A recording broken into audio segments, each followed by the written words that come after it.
Il y a 15 ans, jour pour jour, à quelques jours près, on découvrait le Spider-Man de Sam Raimi et Tobey Maguire sous le costume de l'homme araignée. Et 15 ans après, on a déjà vécu 6 aventures de Spider-Man et découvert 3 interprètes dans le rôle du tisseur. Et avec la sortie de Spider-Man Homecoming, donc dans les salles depuis hier, on avait envie de parler avec la rédaction et avec vous, de savoir pourquoi tous ces Spider-Man en 15 ans, parce que mine de rien, 15 ans est une période assez réduite.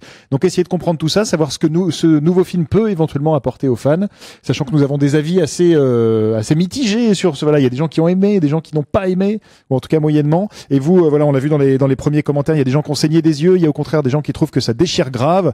Donc on est là pour en parler pendant une grosse demi-heure et aborder tout ce qu'il faut savoir sur ce nouveau Spider-Man. Et je précise pour les gens qui n'ont pas encore vu le film, parce que j'ai vu que certains d'entre vous allaient y aller samedi prochain, on va essayer de ne pas trop spoiler. On va en gros se limiter à ce qu'il y a dans les bandes annonces et pas trop en dire non plus. Et donc voilà, donc n'hésitez pas à commenter, à partager, vous connaissez Fanzone Live, et on est parti tout de suite. Donc j'ai oublié de présenter nos amis, pardon, Léa, oui. Maximilien, Vincent, bonjour. Leur Twitter s'affiche normalement en bas de l'écran chaque fois qu'ils prendront la parole pour que vous puissiez les traquer, les stocker, les retrouver, les insulter, les suivre. Ou les complimenter. Ou les complimenter, etc., etc. Alors la première question qu'on se pose, et voilà qui est le titre de notre live, pourquoi un nouveau Spider-Man, c'est est-ce qu'on avait besoin d'un nouveau reboot ? C'est une question ouverte, c'est pas du tout une question cynique. Alors pas forcément. Oui, après c'est, je dirais, on n'avait pas forcément besoin d'un nouveau reboot. Sauf que le précédent s'est un peu planté, malgré, moi je trouve qu'il y a quand même pas mal de qualités, à commencer par Andrew Garfield. Mais il avait voulu mettre la charrue avant les bœufs, comme on dit, c'est-à-dire il avait pensé d'abord à son univers partagé avant de penser à son histoire, et voilà. Et du coup, il avait trop tiré la ligne. Les gens avaient été déçus, ça n'avait pas assez marché, et donc du coup, Sony n'a pas pu continuer avec ça. Et c'est là que Disney et Marvel sont entrés en scène en se disant, bah si tu veux, nous on peut te le récupérer pour faire quelque chose. Il y a un contrat qui est quand même assez compliqué à expliquer, mais voilà. Donc du coup, pour recommencer avec Spider-Man, il fallait changer. Donc là, il fallait un nouveau reboot. Ouais, c'est ça. En fait, la question, c'est pas vraiment de savoir si un nouveau reboot était nécessaire, c'était de se dire, si on veut faire un nouveau Spider-Man, finalement, on est obligé, en fait, de faire un reboot, quoi. Parce que le précédent, The Amazing Spider-Man, volume 1 et 2, avait quand même beaucoup déçu et les fans, et sur le plan du box-office, parce qu'il était quand même en dessous. Enfin, le second était en dessous du premier, donc c'est quand même assez rare. C'est rarement bon signe. C'est rarement bon signe. Donc le premier n'était pas très très haut non plus. Et en fait, les gens, ce qu'ils attendaient, c'était, en tout cas, ce qu'on avait un peu vendu aux fans, c'était de retrouver un Peter Parker jeune, blagueur, comme dans la série des Ultimate Spider-Man en comics. Et il se trouve que c'est pas du tout ce à quoi on a été confronté, parce que Andrew Garfield, c'est un acteur brillant, mais c'est quand même un acteur qui envoie pas vraiment beaucoup de jokes. Il n'est pas connu pour ses rôles comiques. Et en fait, ça donne un côté assez sombre au personnage et au film. Et je pense que c'était vraiment pas du tout ce qu'attendaient les fans. Et donc, conséquence de tout ça, c'est que l'ensemble a déçu. Et donc, il était temps finalement de repartir sur de nouvelles bases. Vincent, toi qui as beaucoup aimé le film, justement, de retrouver un Spider-Man plus léger, on va dire. C'est ça qui t'a emballé dans Homecoming ? Mais carrément dès le début. Dès le début, j'étais vraiment à fond dedans, parce que oui, on retrouve vraiment un Spider-Man jeune, hyper farceur, hyper assez blagueur et aussi très maladroit. Un peu, voilà, c'est le lycéen maladroit, un peu comme on voit dans pas mal de films de teen movie, un peu. Donc d'ailleurs, c'est un peu ce qui est devenu le film. Au fil du temps, on a compris que ça allait être un teen movie, et c'est vraiment un peu ce que c'est. Mais c'est vraiment, moi, j'étais hyper emballé parce que justement, John Watts, qui avait fait Cop Car juste avant, je trouve qu'il a réussi à prendre tout ce qui est les problèmes des adolescents, etc., et de les transposer dans un film de super-héros. Et ça a donné vraiment un truc hyper drôle, j'ai trouvé ça hyper péchu, franchement, j'étais hyper emballé. Et malgré ce côté ado, parce qu'on est tous, on va pas dire qu'on est vieux, mais en tout cas on n'est plus ado, on arrive à se projeter dans ce personnage, ou est-ce que finalement c'est pas un film pour notre génération, mais pour celle qui arrive ? Moi, j'ai l'impression que c'est pas du tout un film qui s'adresse à moi, personnellement. Et pourtant, à ton âme d'adolescente, Léa. Je suis quand même pas si vieille, mais moi, alors, je suis d'accord, c'est cool, c'est frais. Il est super frais, Tom Holland, mais en même temps, il est insupportable. Il est complètement hyperactif. Moi, il me fatigue. Au bout de 10 minutes de film, je me dis, je vais devoir me le coltiner pendant tout le film, ça va être compliqué. Et effectivement, je trouve que c'est assez compliqué. Je l'ai trouvé presque, vraiment énervant, en fait, ce personnage. Et j'ai l'impression qu'il est un peu aussi à l'image de Tom Holland, qui est un mec hyper enthousiaste, ça on peut pas lui enlever, Mais il a quand même un côté, une fois qu'il a la parole, pour lui reprendre, c'est quand même assez difficile, quoi. Après, ça colle vachement la bande dessinée dont tu parlais, en fait. C'est que Oui. il est blagueur, il est tout fou. Et après, je suis moyen d'accord, c'est qu'au fur et à mesure du film, il se calme un peu parce qu'il se rend compte que faire le malin avec son costume de Spider-Man, il y a des moments où ça devient un peu difficile. Je pense notamment, ça c'est dans les bandes annonces, ça je ne spoil rien, mais la scène du ferry qui se coupe en deux. Là, il comprend quand même que c'est bien rigolo de faire des acrobaties, de lancer de la toile un peu partout, mais il y a un moment où ça devient dangereux. Mais c'est ça, et je parlais du début tout à l'heure, et c'est pas spoil non plus, ça a été dévoilé, c'est le côté Spider-Man qui fait un vlog avec les Le Avengers. résumé de Civil War. Le petit résumé de Civil War, et moi j'ai trouvé ça mais tellement drôle. Il est tellement enthousiaste, je comprends qu'il puisse agacer, mais moi il m'a vraiment plu.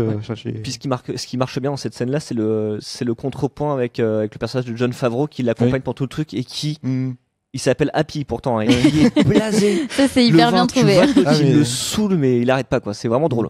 Et il y a quelque chose aussi qui est assez intéressant dans l'approche par rapport à celui de 2002 et ensuite donc le reboot avec Andrew Garfield qui était des origin story. Ouais. Là on est d'accord que c'est pas une origin story. C'est pas du tout Et le est-ce cas. que justement c'est aussi un positionnement qui est intéressant de dire on va pas vous expliquer comment il a eu son truc et comment il a eu son On le machin. C'est voilà on le Franchement, sait, on il le est sait. là et il est Spider-Man. Bah, c'est en ça que les reboots avec Andrew Garfield, il se prenait le pied dans le tapis, c'est qu'en fait, il voulait nous remontrer des choses qu'on avait déjà vues sous un autre angle.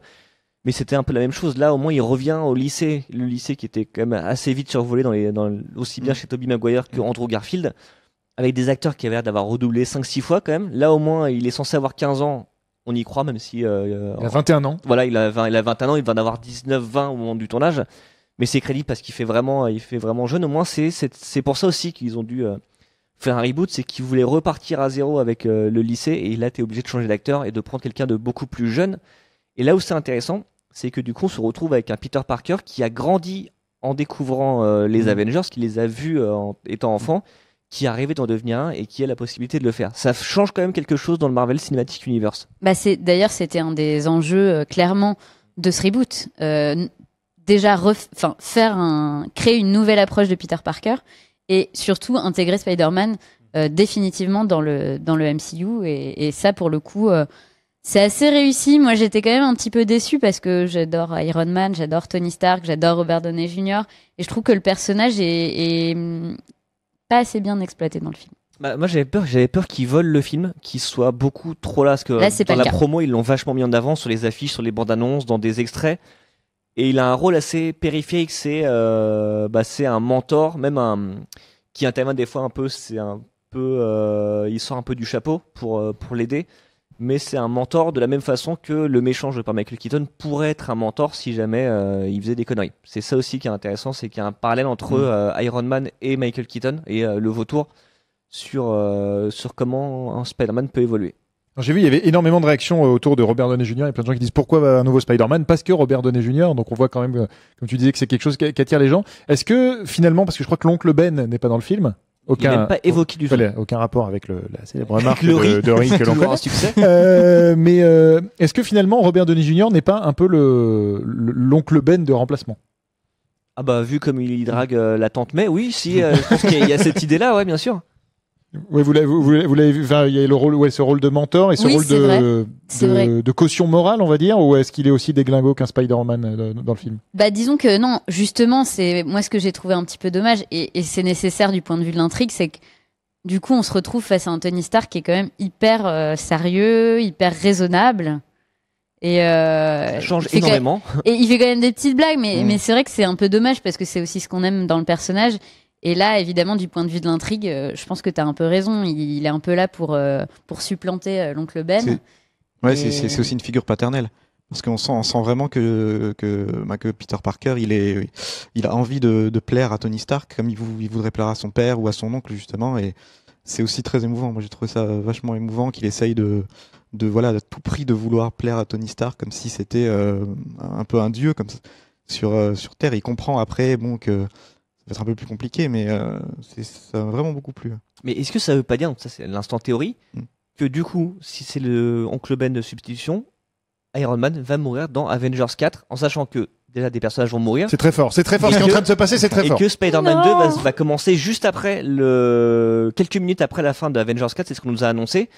Donc du coup, ce serait le traumatisme le traumatisme initial de Spider-Man qu'on retrouve pas dans ce film-là. Et voilà, du coup, on aurait peut-être ce truc-là. Donc voilà, je lance cette théorie. Mais si ce jamais, serait affreux. vous le regardez. Oui, mais à un moment, il va falloir que Robert Downey Jr. Parte. Il le dit lui-même qu'il veut pas faire le film de trop, il veut pas devenir gênant, ce qui est très bien. Mais j'irai plus Moi, voir de films Marvel. Et puis moi, qu'il commence nous- à c'est lancer pas- ce truc-là. et qu'il prenne son temps à nous faire des films comme Le Juge. Oui, Formidable film qui est passé il y a pas très, qui est Même- repassé il y a pas très Même longtemps. à la dans télé. le film Chef de Jon Favreau, justement, Voilà. qui joue dans Spider-Man, il avait un rôle intéressant. Donc voilà, qui mixe les deux, ou en tout cas que voilà. Au moins, il va falloir qu'il s'arrête. Il le dit lui-même, donc ce serait peut-être l'occasion. Parlons de l'approche visuelle de ce Spider-Man Homecoming, là où notamment le précédent avec Andrew Garfield ressemblait à peu ou prou, comme on dit, un Glooby-Boulga numérique. C'est C'était aussi toujours le cas le de Spider-Man 3 avec 28 000 méchants et tout ça. Est-ce que là on revient à quelque chose de plus terre à terre ou est-ce qu'on est encore très dans le numérique selon vous? Non, moi, enfin, c'est ma plus grosse déception sur le film, c'est que vraiment, on voit les fonds verts absolument partout. Et quand ça on dépend. Quand on pense au budget, non, enfin moi ça m'a vraiment dérangé. Je me suis dit mais est-ce qu'il y a autre chose que des fonds verts dans ce film et même sur le personnage lui-même en fait, c'est assez visuellement je trouve que c'est quand même un peu gênant. Oui, tu vois quand c'est numérique, même si c'est Tom Holland qui a fait lui-même la performance capture, parce que comme il fait de la gymnastique, il y a même des vidéos qui circulent sur Internet. Il incarne physiquement Spider-Man. Voilà, au moins on sait que même quand c'est pas vraiment lui à l'écran, c'est quand même sa gestuelle, c'est quand même son incarnation, où ça change un petit peu des précédents où après voilà les effets spéciaux étaient pas aussi sophistiqués, donc on voyait très bien quand c'était numérique, quand ça ne l'était pas. Mais je trouve qu'il y a quand même un côté plus terre à terre dans le sens où déjà le méchant. Et c'est pas un super méchant qui veut détruire le monde en fait. Tu sens très bien qu'il le dit lui-même à un moment, et ça c'est pas non plus un spoiler, mais il le dit, moi tant qu'on n'est pas venu m'embêter, tant que le Captain America m'est pas tombé dessus, tant que Iron Man n'est pas venu me chercher, je continue, je suis tranquille. Et après dès que ça s'élève un peu, on sent que ça commence à être compliqué pour lui. Donc dans ce sens-là, le film est terre à terre, ça se passe dans la banlieue de New York aussi, alors que les Avengers voyagent dans le monde et ils sont plusieurs. Donc à ce niveau-là, ça reste un petit peu terre à terre. Mais le numérique, on le retrouve, oui, dès qu'il y a une scène d'action qui se passe un petit peu en l'air avec des effets spéciaux, un avion, tout de suite, il y a du numérique et ça se voit. Moi, j'ai trouvé ça moins dérangeant dans la mesure où, pas comme chez DC, qui a un univers plus sombre et qui finit souvent dans des espèces de Glooby-Boulga désaturés, marronasses, un peu dégueulasses. Là, C'était bien, ça résumait bien les films d'ici en fait. là, on est dans des voilà, dans de la couleur, on est dans une esthétique vraiment un peu plus flashy, qui colle avec le côté teen movie du truc. Et moi, du coup, ça m'a pas trop dérangé qu'il y ait un recours numérique assez important. Mais pourtant, dans certaines scènes d'action, comme celle du ferry qu'on voit dans la bande-annonce, il y a eu pas mal d'effets mécaniques justement. Il y a eu même un espèce de ferry à moitié réel. Après, il a été reconstitué, mais ils ont quand même reconstitué une partie du ferry. Donc c'est assez. Il y a quand même des scènes qui sont pas non plus hyper numérisées. Mais le côté vraiment très flashy et les couleurs, déjà le costume de Spider-Man, moi je le trouve magnifique. Il y a eu beaucoup de commentaires qui revenaient là-dessus en disant le costume il est top. Ah, il est vraiment magnifique. Et il y a toutes sortes de gadgets. Il est vraiment extrêmement différent des autres costumes qui du coup il les ringardise totalement. Du coup ça nous ringardise aussi vu qu'on adorait quand même les Spider-Man d'avant. Il y a pas mal de C'est- gags autour du costume aussi, c'est Oui. vrai que ça c'est assez bien trouvé. Le Mais costume- il y a plein de bonnes trouvailles dans ce film. Hein. On passe un moment agréable, mais c'est vrai que c'est dommage parce que toutes ces bonnes idées mises bout à bout, ça donne quand même lieu à des ventres mous et on sent qu'ils se cherchent encore un peu. Après, C'est parce si- que Peter Parker se cherche lui aussi, peut-être. Parker Il a se plein de cherche théories, aussi. Max, Non, mais je me dis que sur c'est un génial. prochain épisode, ça peut donner quelque chose de vraiment intéressant. Il faut En évitant revoir un peu avec le rythme, risque de mais- la surenchère, qui est toujours le risque Ouais. dans les films de super-héros, c'est bigger, ça. better, plus de méchants. Ouais, plus de alors je sais pas là quoi. ils sont assez malins là-dessus, c'est qu'ils nous font croire qu'il va y avoir de la surenchère, et en fait non, finalement on en revient toujours à Spider-Man, on en revient toujours au vautour, on en revient toujours à Iron Man, et on en revient toujours, c'est peut-être vraiment, je trouve, c'est plus le côté humain qui marche dans le film, d'où les gags aussi, le fait que ce soit un Spider-Man un peu tout fou qui finalement finisse par se calmer, le rapport avec Michael Keaton, le rapport avec Robert Downey Jr., plus que les scènes d'action qui sont pas aussi, peut-être parce qu'on est habitué maintenant, mais qui sont pas aussi dingues qu'on l'aurait espéré, ou qui sont pas aussi dingues que sur les précédents Spider-Man. Et puis Michael Keaton est super. Moi je l'ai trouvé. C'est Batman, surtout à la base. Oui, Avoir ça fait Batman dans toujours- un film de super-héros, enfin en méchant dans un Mm. autre film de super-héros, je trouve ça super. Il est glaçant. Il est vraiment parfait. Et c'est aussi Birdman. Aussi. Mais de toute Parce façon, qu'il il y fait a un lien avec le vautour, les plumes, tout ça. oui, non, mais lié. c'est ça, c'est que Tout ça n'est vraiment pas anodin. le côté volé, le côté méchant, le côté noir, ouais, il y a un Coïncidence. truc qui est assez dingue. Je ne crois pas. Donc j'espère en tout cas que Justine nous t'aurons convaincu, parce que Justine nous avait dit, je viens de regarder la bande-annonce, ça me donne pas du tout envie. Bah voilà, faut pas trop se fier à la bande-annonce parce que la bande-annonce ne montre pas assez le côté, justement ce que tu disais tout à l'heure Vincent, le côté teen movie, le côté en fait la référence numéro 1 du réalisateur John Watts, c'est Breakfast Club et les films de cette époque-là, donc les films, les teen movies des années 80 sur des marginaux qui essaient de vivre, qui essaient de traverser le lycée sans trop d'encombre, et c'est exactement ça. C'est vraiment un peu pas vraiment des losers, même s'il y a des moments où ils sont présentés tels quels, mais c'est ce côté-là en fait. C'est vraiment ce qui marche le mieux dans le film presque quand c'est Peter Parker plus que Spider-Man.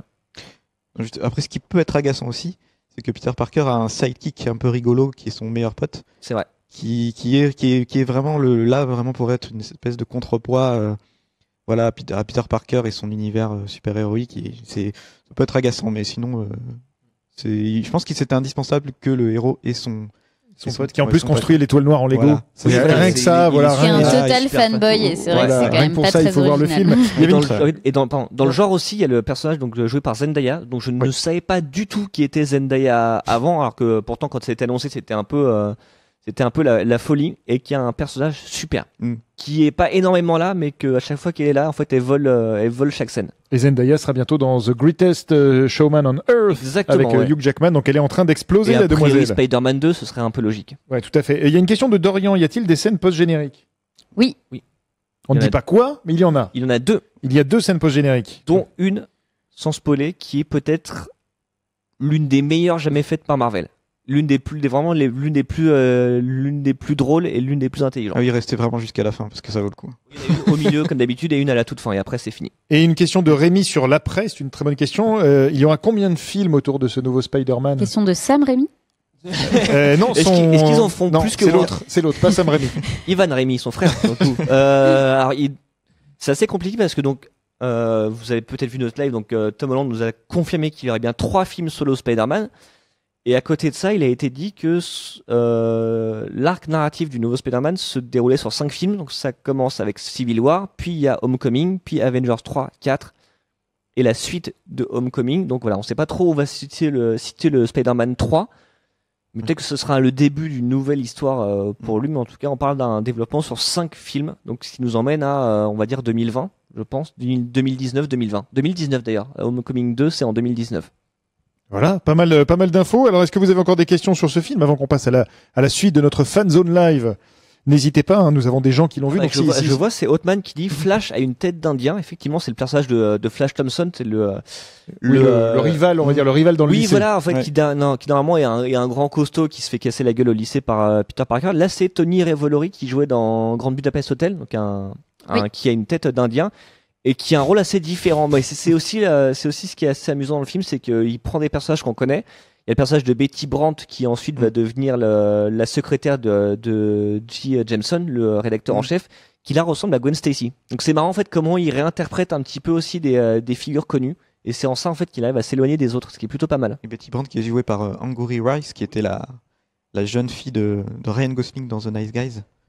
Et qui est, je pense, un peu une étoile montante. Qui est un peu sous-exploité dans le film, et que j'espère qu'on reverra. D'ailleurs, c'est très drôle parce qu'une des premières scènes du film, justement, on pense que ça va être le love interest de Peter Parker. Mais oui, complètement. C'est très, du coup, je viens un tout petit peu de spoiler, mais c'est vraiment dans les 5 premières minutes du film, et on nous induit en erreur le temps d'un plan, et finalement, ce qui est intéressant, c'est que le love interest de Peter Parker est une jeune fille noire, du coup. Ouais. Et ça, c'est quand même important. Et il y a tout un sous-texte social dans le film. Il y a le personnage de Donald Glover aussi qui est assez intéressant. Enfin, il y avait des rumeurs comme quoi Donald Glover avait, dès 2010, je crois, dans ses sketchs de stand-up, milité pour être le premier Spider-Man noir au cinéma. Donc, c'est pas le cas, mais c'est assez drôle de voir qu'il a un rôle dans le film. Et que son personnage est lié à Miles Morales, qui est un Spider-Man noir dans les bandes dessinées. Je vous en dis pas plus. En fait, je pense que quand vous entendrez son nom dans le film, allez chercher sur Internet, vous allez voir, en fait, ça va vous éclairer. Il y avait une question de Gloria qui est intéressante. Tu aurais-il un film avec Spider-Man et Deadpool? Je ne pense pas, parce que là, ça ferait un mix entre 3 studios. Mais par contre, le parallèle est intéressant, parce qu'on a l'impression qu'entre ce Spider-Man, entre Deadpool, justement aussi, entre Wonder Woman, c'est le triomphe des super-héros lumineux, un peu. En tout cas, fun et léger. Même si Wonder Woman, après, elle passe par des champs de bataille et tout ça, mais il y Ouais, a quand puis même plus le Deadpool côté est pas très lumineux quand même. Hein. non, mais il y C'est, a plus le côté torturé de, Oui, bien sûr, de bien quelqu'un sûr. dans sa Batcave qui se prend la tête en disant qu'est-ce que c'est dur d'être un super-héros. Non, bah c'est un peu sur ça qu'avaient trébuché les Spider-Man de Sam Raimi, non, de Mark Webb. C'est que ils arrivaient à une époque où Dark Knight était la référence. Sauf qu'ils sont passés juste après, sans le savoir, ils sont passés juste après Avengers, qui est devenu la nouvelle référence, le côté lumineux, on se fait des vannes entre super-héros. Et voilà. Et là, on revient à quelque chose de, oui, c'est vraiment le Spider-Man post-Avengers. Même visuellement, au niveau du costume, moi, le Spider-Man de Homecoming me fait beaucoup penser à Deadpool. Je sais pas si c'est que moi, mais... Après, s'ils veulent pas se faire censurer, je pense pas qu'il faut traîner avec Deadpool. Ouais, c'est un peu ça, ouais. Pour terminer, une question d'Aurélien, votre avis final, faut-il voir ce film? Oui. On recommande. Oh, c'est toujours sympa. Hein. C'est toujours sympa, on passera quand même Oh un oui, bon moment. Un grand oui. Pour le C'est week-end en du plus, 14 c'est juillet, le genre- c'est chouette. Oui, c'est le genre de film quand même avec tout ce qu'il y a d'effets spéciaux et de spectacles, vaut mieux le voir sur grand écran quand même. Pas forcément en 3D, je sais que nous on l'a vu en 2D. C'était déjà très bien comme Ouais. ça. Oui, c'est 3D, très je bien. suis pas sûr que ce soit nécessaire. Parce qu'il n'y a C'est pas pas- l'air d'avoir de scène qui a été pensée pour la 3D. Donc, Oui, et puis le film a Si vous déjà avez le choix. un étalonnage assez lumineux et du coup, si ça va vraiment perdre le côté vraiment flashy. Avec la 3D qui assombrit l'écran, c'est pas terrible. Et il y avait une question de Manu, alors pas spécialement sur le film, mais comment on fait pour venir discuter avec vous sur des sujets similaires ou autres? Eh bien, ça se passe tous les mercredis, même si on sera très bientôt en pause estivale, mais ça se passe dans Fanzone, donc tu ne peux pas venir physiquement, bien entendu, mais il faut pas hésiter dans les commentaires, comme on le dit souvent, c'est le but de faire des lives, c'est aussi de rendre tout ça interactif et que vous participiez aux émissions. Avant de passer au courrier des internautes et de répondre à vos questions, donc commencez à préparer vos questions et à les envoyer, parce que je rappelle qu'il y a un tout petit décalage entre le moment où vous voyez le live et nous, ce qu'on vit en plateau, il y a 15 secondes de décalage, donc commencez à nous envoyer vos questions. Petit sondage express sur Spider-Man, si je vous demande votre film préféré des 6 Spider-Man existants. Chacun. Le premier. Spider-Man de Sam Raimi. le 2 de Sam Raimi. Spider-Man 2 Ouais, le 2 aussi avec. et Spider-Man 2. Très bien, Doctor moi aussi Octopus. également, parfait. Le meilleur interprète de Spider-Man, votre préféré? Ah, Tobey c'est Maguire. dur. Moi, je serais plus Andrew Garfield. En fait, vous aimez pas du tout Homecoming, en fait. Non, mais Tom Holland, en fait, on n'a pas assez vu de lui. Mais Tom Holland, je trouve très bien. Je trouve que c'est vraiment un choix parfait physiquement dans l'interprétation. Mais je trouve que vraiment Andrew Garfield, je trouve que c'est là que c'est un gâchis, c'est que c'était un très bon choix. Je trouve qu'il était bien dedans. Et voilà, je suis déçu qu'il n'ait pas pu aller plus loin et beaucoup plus s'imposer. Moi, j'aimais beaucoup Tobey Maguire, mais là, Tom Holland vient de. Voilà, il le ringardise, donc Tom Holland. Ça devient ton, Voilà, il faut que ça change. Il faut ton que ça Spider-Man bouge. préféré. Je pose Voilà. la question du meilleur costume, mais j'imagine que donc c'est celui-là. Tout le monde adore Ouais. celui-là, a priori. Vraiment, il est top. Oui, celui-ci, très bien. Très bien. Ouais. La meilleure Tante May, votre préférée? À la première, Ouais. Qu'est-ce Rosemary que tu nous Harris. fais, Maximilien? Moi, Non, j'aimais, mais attends, moi, j'aimais bien Sally Fields quand même. C'est vrai aussi, ouais. Elle, non, elle n'a pas aimé le j'aime beaucoup en fait le côté sexy de la nouvelle. Mais Tante bien May. entendu.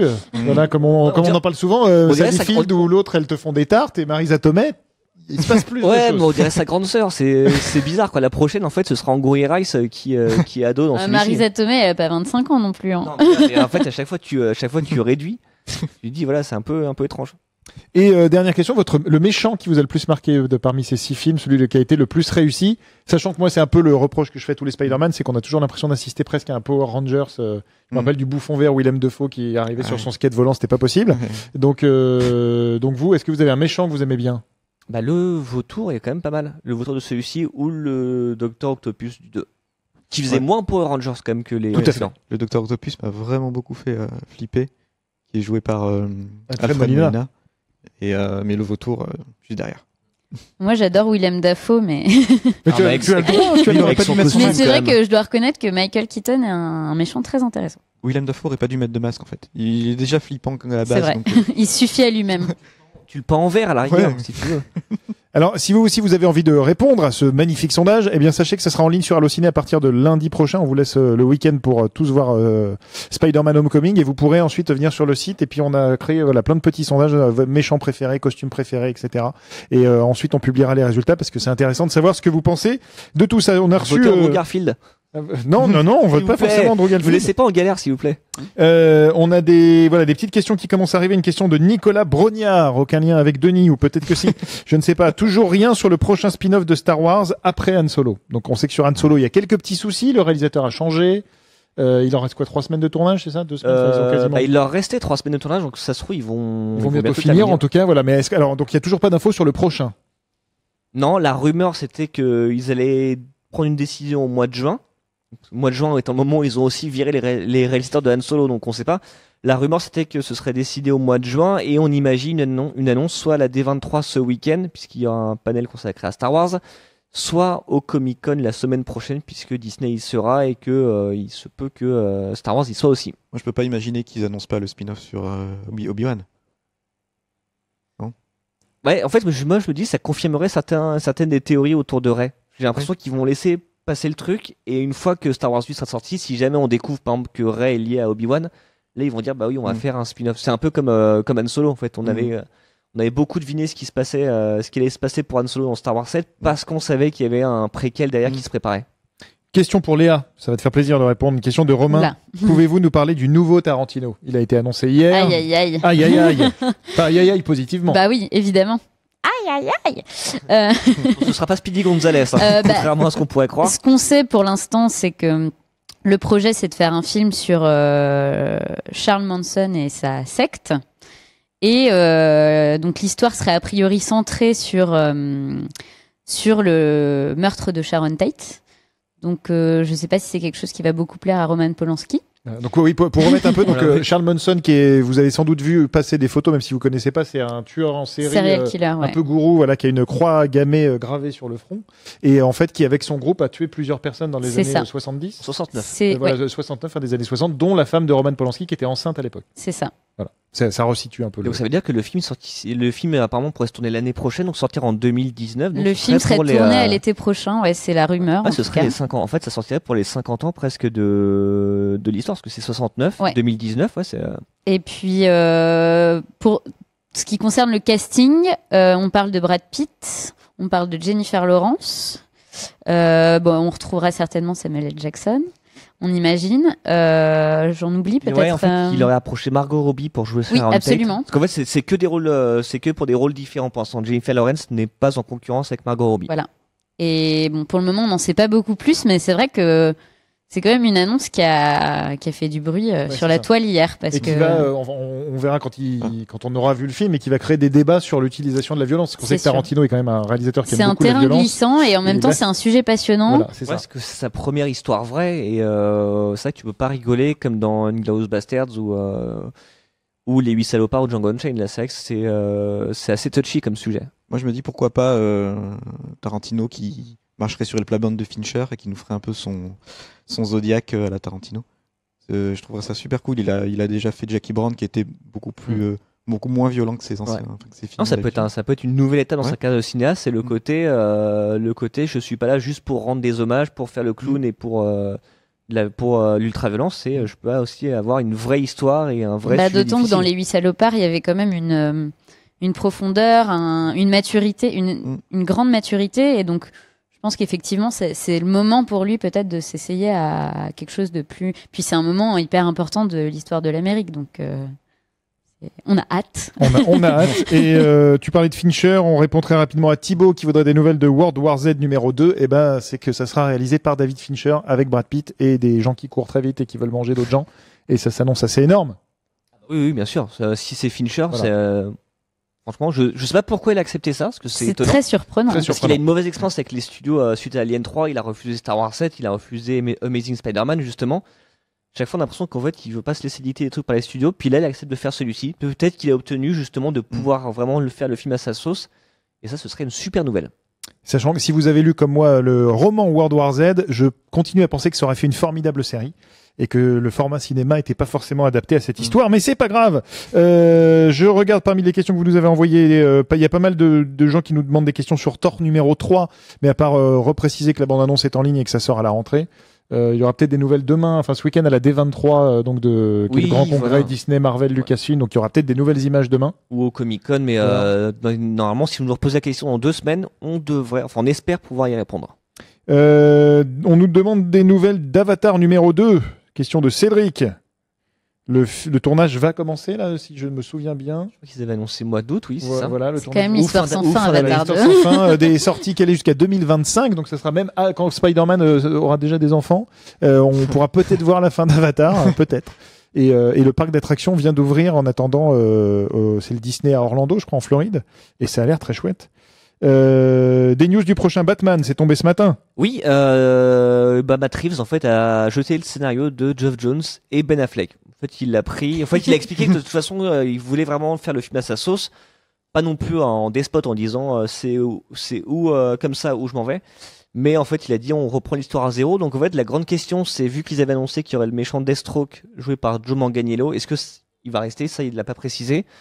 Ça, selon moi, ça confirme peut-être la rumeur selon laquelle ils vont s'inspirer des jeux Arkham Asylum, Arkham City, Arkham Knight, qui serait une très bonne chose parce que ça permet d'utiliser plusieurs méchants, d'avoir vraiment un côté détective et d'être dans un lieu assez confiné. Donc ça, ce serait très bien. Mais voilà, il précise pas, mais en fait, on sait juste qu'il va repartir de zéro avec le scénario. Et on attend de savoir ce qui va se passer peut-être au Comic-Con, puisque c'est notre conclusion à chaque fois, j'aime bien pour les news en ce moment. Peut-être au Comic-Con. Rendez-vous dans 2 semaines. Parce que Warner sera là avec au moins Justice League et ce serait étonnant quand même qu'ils viennent pas parler de Batman. Et on avait une question pour terminer de Julien, des news autour de Spirou. Alors le grand Spirou, le film est toujours prévu pour début d'année prochaine. Février, ouais. Voilà, février. Une de nos équipes est allée sur le tournage il y a quelques semaines et donc il y a un reportage qui est en ligne sur Allociné où vous pouvez commencer à voir à quoi ressemblent les décors et notamment la base de Zorglub qui est joué par Ramzi Bedia. Et c'est Thomas Oliveres qui sera à l'affiche la semaine prochaine de Sale Gosse qui incarne Spirou. Et ça a l'air plutôt chouette de ce qu'on a vu. Ça a l'air voilà. Donc il va y avoir le petit Spirou en septembre et le grand Spirou en février. Et sachant que les deux films sont pas du tout liés. Parce qu'en France, on ne sait pas faire des univers étendus et c'est bien dommage. Parce qu'on se dit des fois que ça aurait été bien de se dire que Gaston Lagaffe va être dans un film où il y a Spirou et puis ensuite et le marsupilami. On ne sait pas faire ça en France. Oui, parce que il y aura aussi Gaston Lagaffe au mois d'avril. Juste après, donc, mais non, ce sera 3 films différents. Exactement. Et je crois qu'on en a terminé avec les questions. Il est temps de passer au quiz. Ouais. Et là, je prends ma voix de quiz. Ici la voix. Je ne sais plus où en est le score. C'est quelque chose comme 4 ou 5-2 pour l'équipe Fanzone. Donc c'est l'équipe Fanzone qui mène, attention. Alors je vous rappelle, le quiz, c'est une question à choix, enfin voilà, en tout cas il y a une liste de réponses limitées. Je pose la question et chacun son tour vous répondez. On ne va pas sur Wikipédia ou sur Allociné, on ne triche pas. Et on va jouer avec Michael Keaton. Ouais. Michael Keaton qui est le vautour. Un indice voilà, chez vous. Voilà. Et alors du coup voilà, c'est assez difficile parce qu'on se rend compte que Michael Keaton on connaît Batman, donc Batman ne pourra pas être donné dans les réponses. On va jouer le défi. Voilà, non plus, on va jouer avec la filmographie de Michael Keaton. Il faut me citer les films dans lesquels a joué Michael Keaton. Pas fastoche parce qu'en fait voilà on commence ou et je pense qu'on va on va vous donner la parole. Donc c'est parti, je prends mon petit stylo pour rayer au fur et à mesure. Okay. Et donc les premiers qui sèchent ont perdu, je le rappelle, j'ai perdu mon stylo. Non, il est là. Attention, c'est parti. C'est parti. Spotlight. On prend Spotlight de votre côté, n'hésitez pas, voilà, c'est votre tour la team internaute, je vous rappelle que vous êtes menés 4-2. Birdman nous dit Alexandre, très bonne réponse. On parlait de Jackie Brown tout à l'heure. Jackie Brown, très bonne réponse. Et on ne prend pas Batman, je précise, parce que Julien nous dit Batman et Batman le défi. On ne prend pas les Batman, parce que ça c'est trop facile.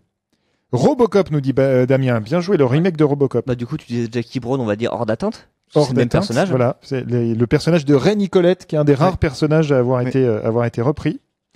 Donc, nos amis internautes, Very Bad Cops pour Thibaut, bien joué. Il jouait le chef de Will Ferrell et c'était très drôle. C'était très drôle. Un film que j'aime beaucoup, qui est Une journée de fou, où il est hyper drôle. Une journée de fou, Est-ce que je l'ai là-dedans? Je l'ai, dis donc. Sauf c'est un acteur de stand-up à la base, Michael Keaton, ce qu'on oublie un petit peu. Le fondateur, nous dit Marie Le Gall, qui est sorti l'hiver dernier sur les débuts de McDo. Bon Beetlejuice, du coup. Beetlejuice, bien joué. Ah mais finalement, on connaît bien Michael Keaton en fait. Alors la balle est dans votre camp, amis internautes, n'hésitez pas. Ça peut être des films qui ne sont pas sortis ou des films qu'il va tourner. Le crâneur. Non mais parce que parlons déjà de ce qui est sorti, de ce que les gens. Oui. Donc non, Birdman ça a déjà été dit, le fondateur ça a déjà été dit, Spider-Man nous dit Rémi. Bien joué, Spider-Man Homecoming. Oui. On ne l'avait pas cité. Non, effectivement. Donc on peut l'accepter. J'ai un autre film que il y a Toy Story 3 puisqu'il fait la voix de Ken. Il fait la voix de Ken dans Toy Story 3, c'est très bien joué. Et par contre, ils ont repris la main, nos amis internautes, en nous disant, je l'ai vu passer, mais Double, ma femme et moi, qui est un film très sympathique sur le clonage.